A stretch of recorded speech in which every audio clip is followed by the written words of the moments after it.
मॉथमैन एक unreal unnatural लगने वाला क्रिएचर जिसको काफी लोगों ने अपनी आंखों से देखा है। साल 1966 नवंबर 15 वर्जीनिया के पॉइंट प्लेजेंट में दो यंग कपल्स ने पुलिस को ये रिपोर्ट किया कि उन्होंने एक किसी ऐसे एबनॉर्मल क्रिएचर को देखा है जो इंसानों के लिए एग्जिस्ट ही नहीं करता। उन्होंने उस क्रिएचर को टीएनटी एरिया के पास रोड के किनारे खड़ा देखा।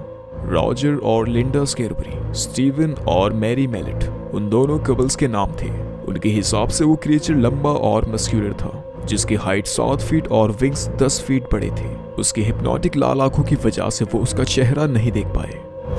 वो कपल्स उस क्रिएचर के एबनॉर्मल और हॉरिफाइंग लुक को देखते ही तुरंत ही अपनी कार को हाई स्पीड में भगाते हुए वहां से निकल जाते हैं। लेकिन उनके हिसाब से वो क्रिएचर उनके साथ साथ उन्हीं की कार के ऊपर हवा में उड़ रहा था और साथ ही साथ एक डरावनी चिल्लाने की आवाज भी निकाल रहा था। सेम ईयर 1966 वेस्ट वर्जीनिया क्लेंडेवन में दो ग्रेव डिगर्स जो उस समय एक कब्रिस्तान में एक कब्र खोद रहे थे, उन्होंने अपने सर के ऊपर ही एक बड़े ब्लैक क्रिएचर को उड़ते देखा। उन्हें कुछ भी अंदाजा नहीं था कि वो क्या चीज है, क्योंकि उन्होंने अपनी पूरी जिंदगी में पहले ऐसा कभी कुछ नहीं देखा था। उन दोनों ने इस क्रिएचर को पहले ही बार क्यों ना देखा हो, लेकिन उन दोनों के लिए मॉथमैन एक डरने का विषय जरूर बन गया था। उनके लिए ये एक्सपीरियंस बहुत ही ज्यादा टेरिफाइंग था। एक आदमी ने ये फोटो क्लिक की जब उसने मॉथमैन को पहली बार देखा। उसने बताया कि वो स्टेट हाईवे पर ड्राइव कर रहा था कि तभी उसे कुछ एक पेड़ से दूसरे पेड़ उछलते दिखाई दिया। उसने तुरंत ही अपनी गाड़ी साइड लगाई और फोटोज खींचनी शुरू कर दी। ये फोटो लोगों के बीच काफी वायरल हुई और उनके लिए चर्चा का एक विषय बन गई। उस आदमी ने ऑन कैमरा इंटरव्यू के लिए तो मना किया, लेकिन कहा कि ये फोटोज पूरी तरह से अनडॉक्टर्ड है, इनके साथ कोई भी छेड़खानी नहीं की गई। उसने बताया कि बस कुछ दिन पहले ही वो पॉइंट प्लेजेंट में काम करने के लिए शिफ्ट हुआ था और उसे यहाँ के इस लेजेंड के बारे में भी पता नहीं था। एक बार किसी दो फायरमैन ने ये रिपोर्ट किया कि उन्होंने एक मैन साइज्ड बर्ड को उड़ते देखा है जिसके लाल आंखें बहुत ही चमकदार और हिप्नोटिक थी। लेकिन 1967 दिसंबर 15 की मॉथमैन साइटिंग बहुत ही ज्यादा फेमस है। आसपास के लोगों ने बताया कि उन्होंने मॉथमैन को सिल्वर ब्रिज के ऊपर उड़ते देखा है। सिल्वर ब्रिज एक केबल सस्पेंशन ब्रिज था जो ओहायो रिवर के ऊपर से पॉइंट प्लेजेंट और वेस्ट वर्जीनिया को कनेक्ट करता था। लेकिन अनफॉर्चुनेटली जैसे ही मॉथमैन को ब्रिज के ऊपर देखा गया, उसके कुछ समय बाद ही वो ब्रिज गिर गया, जिसमें 46 लोगों की जान गई। इन्वेस्टिगेशन के बाद पता चला कि ब्रिज के किसी सस्पेंशन चेन के टूटने की वजह से ये हादसा हुआ है। लेकिन कुछ लोग इस हादसे का कनेक्शन मॉथमैन से करते हैं कि मॉथमैन की वजह से ही सालों पुराना ये सिल्वर ब्रिज अचानक से टूटा है, क्योंकि ब्रिज गिरने से कुछ समय पहले ही मॉथमैन वहां देखा गया था।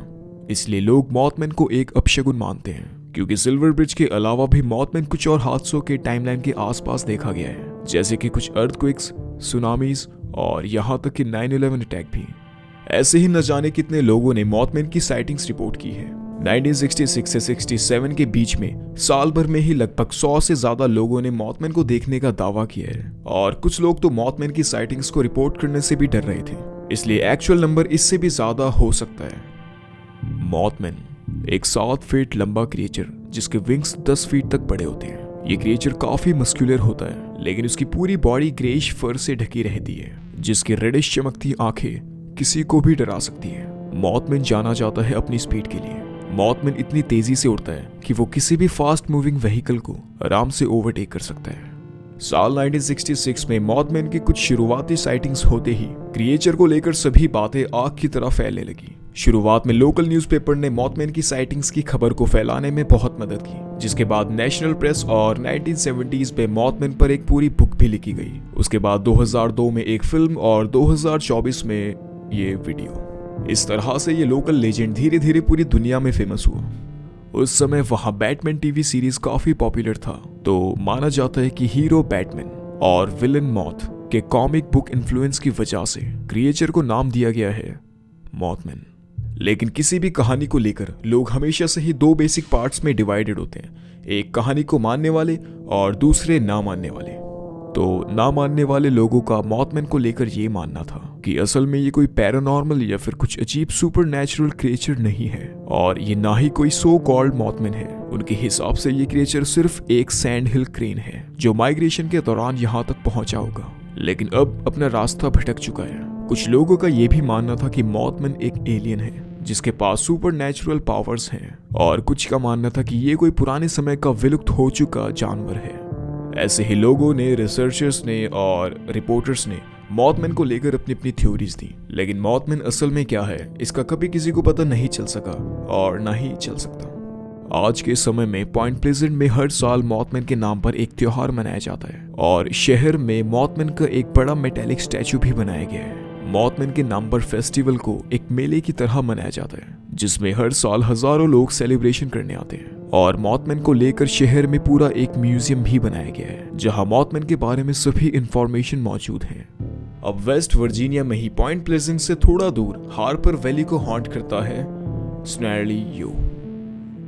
स्नैरली यू एक एबनॉर्मली बड़े साइज का डॉग जैसा क्रिएचर, जिसके 4 पैर होते हुए भी सिर्फ 2 पर चलता है। रिंकल स्किन और डार्क ब्लू फर से कवर्ड बॉडी डॉग को एक भेड़िए की तरह एग्रेसिव बनाती है। चमकदार आंखें, तेज दांतों से भरा लाल मुंह और तेज नाखूनों वाले बड़े बड़े पंजे क्रिएचर को बहुत ही डरावना बना देते हैं। लेकिन एक चीज क्रिएचर को पैरानॉर्मल बना देती है। यो एक्चुअल में कोई लिविंग बीइंग या फिर जीवित प्राणी नहीं है, बल्कि एक घोस्ट है। इस क्रिएचर को जितनी भी बार देखा गया है, सभी द्वारा यही बताया जाता है कि क्रिएचर अचानक कहीं से उनके सामने हवा से एक फिगर के शेप में बनने लगता है और हवा में ही गायब हो जाता है। टिपिकल भूतों की तरह नहीं, यो काफी जगहों को हॉन्ट करता है, जैसे कि पूरा वर्जीनिया, मैरीलैंड और स्पेशली वेस्ट वर्जीनिया। बहुत सी साइटिंग्स के बाद ये नोटिस किया गया कि यो सिर्फ माउंटेन्स को हॉन्ट करता है और माउंटेन्स में ही रहता है। ये क्रिएचर अपने विक्टिम के ऊपर बहुत ही सुपर नेचुरल तरीके से अटैक करता है। क्रिएचर विक्टिम को डराता है, उसके बाद वो कुछ इस तरह से अटैक करता है कि विक्टिम को महसूस होता है कि उस पर अटैक हुआ है। उसे जोरदार दर्द भी फील होता है, लेकिन यो के अटैक के निशान उसकी बॉडी पर कभी नहीं आते। यो विक्टिम पर अटैक तो करता है, लेकिन विक्टिम की बॉडी पर उसके अटैक के सबूत नहीं छोड़ता, और यो के ऊपर अटैक करने वाले वेपन भी उसके आर पार निकल जाते हैं। स्नैरली यो एक तरह की चिल्लाने या फिर गुर्राहने की आवाज को कहा जाता है। एंटिटी के इस तरह के गुर्राहने की वजह से ही उसे नाम दिया गया है स्नैरली यो। साल 1880 एक रात 10 बजे एक आदमी अपने घर के लिए लौट रहा था, तब रास्ते में उसने एक ब्लैक डॉग को देखा। रात अंधेरी न होने की वजह से उसे क्रिएचर का टेरिफाइंग और अजीब लुक दिख रहा था। वो क्रिएचर पूरी तरह से डार्क और किसी भी डॉग से काफी बड़ा था। उसने अपनी जिंदगी में ऐसा कुछ कभी नहीं देखा था। आदमी ने क्रिएचर को उसके रास्ते से हटाने के लिए उस पर चिल्लाकर पत्थरों से और डंडे से डराने की कोशिश की, लेकिन वो क्रिएचर वहां से नहीं हिला। तब उस आदमी ने क्रिएचर पर हमला करने की कोशिश की और उसने पत्थर और डंडे से उस पर अटैक किया, लेकिन वो सभी चीजें क्रिएचर के शरीर से आर पार निकल रही थी।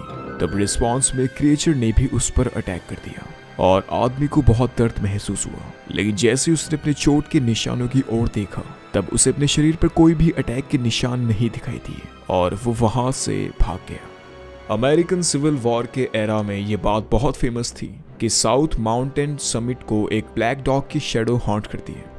तब उस समय का एक बहुत फेमस गनमैन जो अपने पक्के निशानों के लिए जाना जाता था, उसने खुद जंगल में जाकर कहानियों को चेक करना चाहा। तब खुशकिस्मती से उसे यो मिलते ही उसने उस पर गोली चलानी शुरू कर दी, लेकिन ये देखकर उसके होश उड़ गए कि क्रिएचर को एक भी गोली नहीं लग रही थी। सभी गोलियां क्रिएचर के शरीर से आर पार निकल रही थी। ये देखते ही उसे तुरंत सच और झूठ का एहसास हुआ और यो के उस पर हमला करने से पहले ही वो बचकर वहां से निकल गया। 1975 में बच्चों से भरी एक स्कूल बस वॉशिंगटन मॉन्यूमेंट की ट्रिप पर जा रही थी कि तभी बस ड्राइवर को एक डॉग अचानक कहीं से बस का पीछा करता दिखाई दिया और वो बस से आगे निकलता हुआ अचानक बस के सामने आ गया। तब ड्राइवर ने ब्रेक्स लगाने की कोशिश की, लेकिन बस डॉग के ऊपर से निकलने के बाद थोड़ी आगे जाकर रुकी। सभी पैसेंजर्स ने एक जोर की आवाज और एक झटका महसूस किया, जैसे डॉग सच में बस के नीचे आ गया हो। तब जैसे ही उन्होंने बस से बाहर निकलकर देखा, वो सब ये देखकर पूरी तरह से हैरान थे कि वो डॉग एकदम सही सलामत रोड के बीचों बीच खड़ा है और वो उनकी आंखों के सामने ही गुर्राहने के बाद गायब हो जाता है। ऐसे बिल्कुल सेम एग्जैक्ट केस काफी लोगों ने रिपोर्ट किए हैं, जिसमें यो उनकी गाड़ी के नीचे आ जाता है, लेकिन उनके बाहर निकलकर देखने पर वो या तो उनकी आंखों के सामने ही गायब हो जाता है या फिर उन पर अटैक कर देता है। इसके अलावा भी बहुत से लोगों ने यो के साथ हुए अपने एनकाउंटर के एक्सपीरियंस को रिपोर्ट किया है। यो को किसी क्रिएचर से ज्यादा एक घोस्ट माना जाता है। उसके अनएक्सप्लेनेबल बिहेवियर की वजह से 17th सेंचुरी के बाद से ही यो की साइटिंग्स शुरू हुई और आज लोग हार्पर वैली से गुजरते हुए कभी गाड़ी नहीं रोकते और कार के विंडोज अप और डोर्स लॉक रखते हैं। मॉथमैन और यो की मिस्ट्री तो कभी सॉल्व नहीं हो पाएगी, लेकिन जब आप इस क्रिएचर के बारे में जानोगे तब आप सिर्फ एक बात बोलोगे, शुक्र है ये क्रिएचर यहाँ नहीं आया, जिसका नाम है द रेक। लेकिन क्यों? इस वीडियो में सब कुछ अच्छे से बताया गया है। राम राम।